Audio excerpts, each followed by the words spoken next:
I love those big sticky notes. Those are the greatest. That's Betsy, who just said she loves those big sticky notes. So, welcome back to JLC Online, and an opportunity for us to complete, or at least complete the first three sessions on Little T Truths. So we began by talking about 9 dots, and how people, when they start saying, I can do this and I can't do that, they're really putting themselves inside of those 9 dots. So essentially, putting ourselves inside of a box that says, I can sing, I can't sing, I can hit a driver, I can't hit a driver, I can make this putt, I can hit this shot, I can't hit out of the sand, I can hit out of the sand, all of that. It sounds almost like a self-fulfilling prophecy in our conversation. And all too often, when we start to talk about things, we don't always say them out loud. We say them to ourselves. And when we do, the conscious mind is interacting with the subconscious mind. And it creates kind of a causal loop.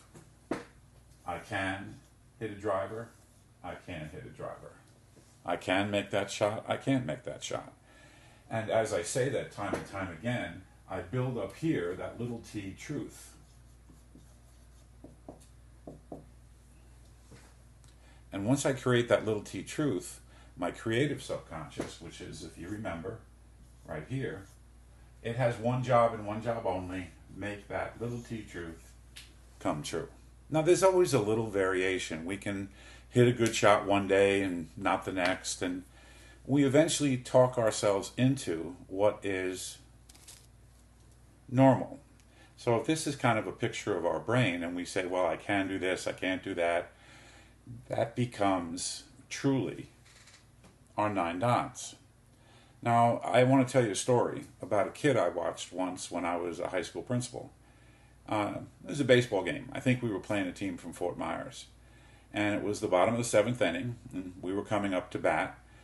And the first kid got on base, and I think we were losing by 2 runs or 3 runs. Then the second kid got on base, and then the next 2 kids, one hit a fly ball and one hit a ground ball for a fielder's choice, so we had 2 outs. And we were going to lose unless something happened. Now, there was a kid in the on-deck circle, the one that's going to come up to bat next, and you could just tell he wanted no part of this. The kid behind him was a young man who went on to play college ball, and he was pulling on the side of the screen, going, come on, get on base, because he wanted to be up. When the game was over, I actually talked to that kid that was in the on-deck circle, and he said, I didn't want to be up. I just wanted to stay where I was, because I struggle to hit in pressure positions. I struggle to hit in pressure positions. Creative subconscious will make that come true. He defined his 9 dots. So, the young man did get on base. He was hit by a pitch, so now we have bases loaded. And the kid that wanted to be up, you could just see him quivering, and especially when he got in the on-deck circle. I talked to him afterwards, and I said, tell me, why were you so intent on getting to bat? And he said, oh, I know I can hit the ball. I know I can help. I want to be up. I want to be the one that has the pressure. So his little t truth was, I can hit that pitch. I can hit the ball. I can drive runs in. I can help win the game. I'm anxious and nervous about hitting. I want to be up. I can hit. So both of those young people had little t truths about themselves, and it kind of represents my subconscious mind, my little t truth. And the other kid, when I talked to both of them afterwards, he said, well, how do I fix that? The other student, the one who hit the ball and wanted to be up so badly, he said, well, you need to just remind yourself that if it's going to happen, you're the one that's going to make the change. You're the one that's going to hit the ball. You have to change your little t truth. Don't fall back to the one that was there. Well, how do I do that? Well, again, further conversation. The 3 of us talked for almost 2 hours.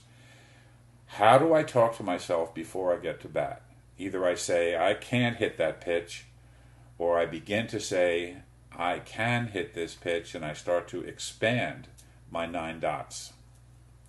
If I can expand my 9 dots, I can go to a whole different place in terms of my ability to hit a pitch. So, what we want to be able to do is to talk to ourselves differently and say things like, I can. I love to get up to bat whenever there's pressure. I love to have a problem to solve. I really want to be part of the bigger picture. I want to be part of the win. I want to contribute. I want to, I want to, I want to. Not, oh, I have to get up to bat.